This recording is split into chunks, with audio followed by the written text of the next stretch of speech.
Hello everyone, welcome to channel learn with ease. आज का topic है dissolution of a partnership firm, जिसमें हम सॉल्व करेंगे question number 9 chapter 7 TS Grewal की बुक से क्लास 12 अकाउंट्स।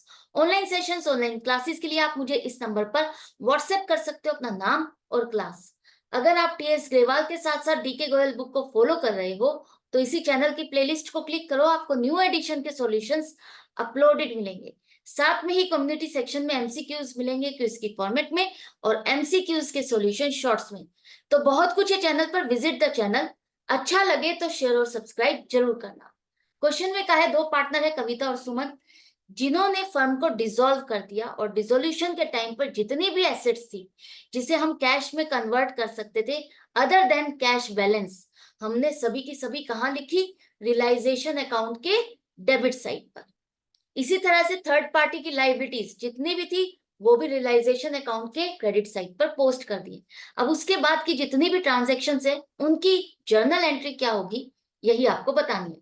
तो फर्स्ट है Kavita took over stock. Took over stock मतलब एक तरह से उसने स्टॉक को खरीद लिया। 1 लाख रुपए का फर्म का जो स्टॉक था वो उसने 90,000 रुपए में खरीद लिया। बेशक कविता पार्टनर है, लेकिन अगर उसने स्टॉक को खरीदा है 90,000 में तो आपने स्टॉक को इसका मतलब बेच दिया। स्टॉक को बेचने पर आपको 90,000 रुपए मिल रहे हैं। तो एसेट का रियलाइजेशन, एसेट को बेच करके जो भी पैसा मिलेगा उसे आप कहाँ लिखोगे? रियलाइजेशन अकाउंट में क्रेडिट साइड पे। तो रियलाइजेशन अकाउंट तो आपका क्रेडिट हो गया। अब कविता ने अभी आपको पेमेंट नहीं की है, आपके बैंक या कैश में पैसा नहीं आया, हमें इससे पैसा लेना है। तो कविता कैपिटल अकाउंट आप डेबिट करोगे 90,000 से। ये पैसा हमें अभी इससे लेना है, इसके कैपिटल अकाउंट को डेबिट करोगे क्योंकि आपने इसको स्टॉक बेचा है। और रियलाइजेशन अकाउंट में क्रेडिट करो 90,000, स्टॉक आपने बेच दिया। नेक्स्ट है 2 लाख का। 2 लाख के आपके क्रेडिटर्स हैं जिन्होंने आपके प्लांट एंड मशीनरी 3 लाख रुपए ले की जो है, प्लांट एंड मशीनरी 3 लाख रुपए की जो है उसे लेकर के अपना क्लेम सेटल कर दिया। 2 लाख के क्रेडिटर ने आपका प्लांट एंड मशीनरी 3 लाख रुपए वाला ले लिया। अब आपको उसे और पेमेंट नहीं करनी। बेशक 1 लाख रुपए का फर्क है, लेकिन उसने कहा मुझे आपका ये प्लांट एंड मशीनरी पसंद है, ये दे दो और पेमेंट नहीं चाहिए। तो यहां पर लाइबिलिटी और एसेट आपस में एडजस्ट हो रही है। अगर हम ये कहें कि ये प्लांट एंड मशीनरी इस क्रेडिटर को आपने बेच दिया, कितने में? 3 लाख वाला प्लांट आपने 2 लाख रुपए में इस क्रेडिटर को बेच दिया। तो ये क्रेडिटर अगर आपको पेमेंट करेगा तो 2 लाख रुपए आपको मिलेंगे। अब इसी तरह से आपको ये 2 लाख रुपए की पेमेंट करनी है इस क्रेडिटर को, तो बैंक से फिर से आप पेमेंट करोगे इसी क्रेडिटर को।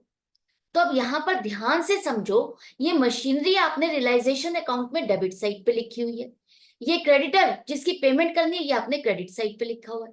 तो जब मशीनरी को बेचोगे और उसकी पेमेंट मिलेगी, कहाँ लिखोगे? क्रेडिट साइड पे। कितना लिखोगे? 2 लाख रुपए। और क्रेडिटर को पेमेंट करोगे वो कहाँ लिखोगे? डेबिट साइड पर। और कितना लिखोगे? 2 लाख रुपए। तो दोनों सेम अमाउंट है, दोनों की रियलाइजेशन और पेमेंट सेम है, तो नलीफाई तो हो रहा है। तो क्या जरूरत है इसकी पोस्टिंग की? जब एसेट और लाइबिलिटी एक दूसरे को सेटल कर देंगे तो हम रियलाइजेशन अकाउंट में एंट्री नहीं करेंगे। ये दोनों चीजें हमारी रियलाइजेशन अकाउंट का पार्ट है, एक की पेमेंट करनी है और एक को बेचना है। तो ये दोनों की पेमेंट सेम अमाउंट मिल रही है, हम इसको पोस्ट नहीं करेंगे। क्लियर है?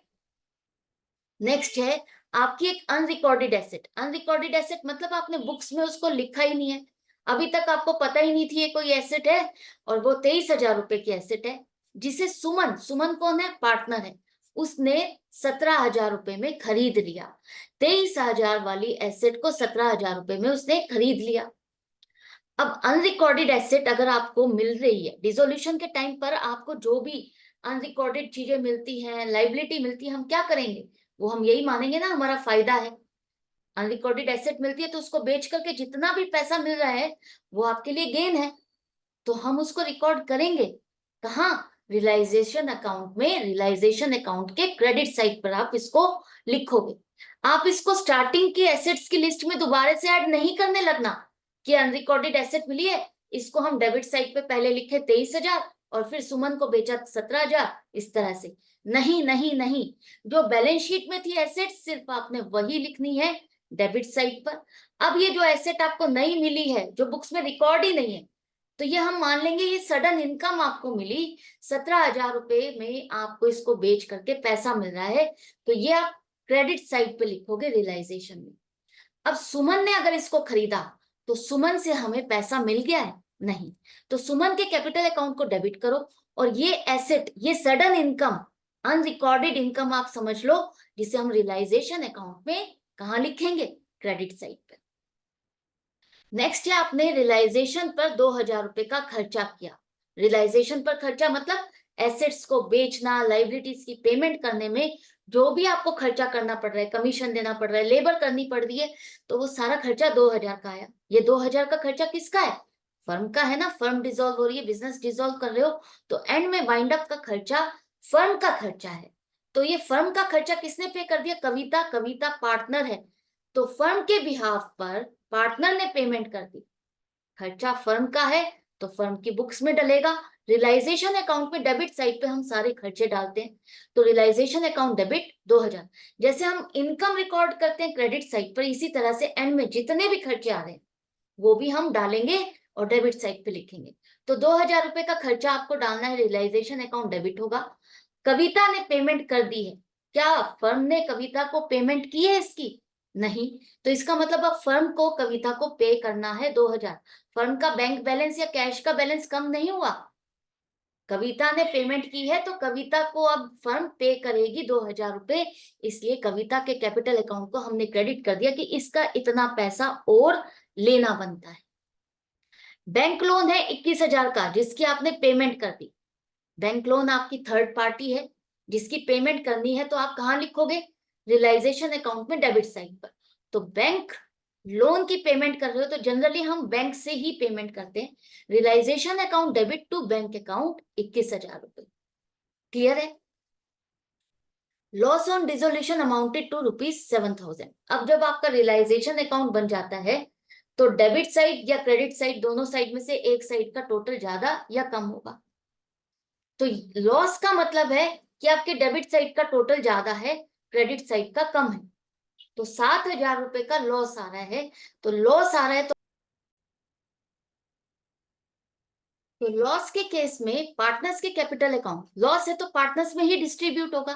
रेशो नहीं दी, इसका मतलब इक्वल पार्टनर्स है, दोनों में बराबर बांट दोगे। 3,500 रुपए इन दोनों के अकाउंट डेबिट हो जाएंगे, और रियलाइजेशन अकाउंट क्रेडिट होगा 7,000 से।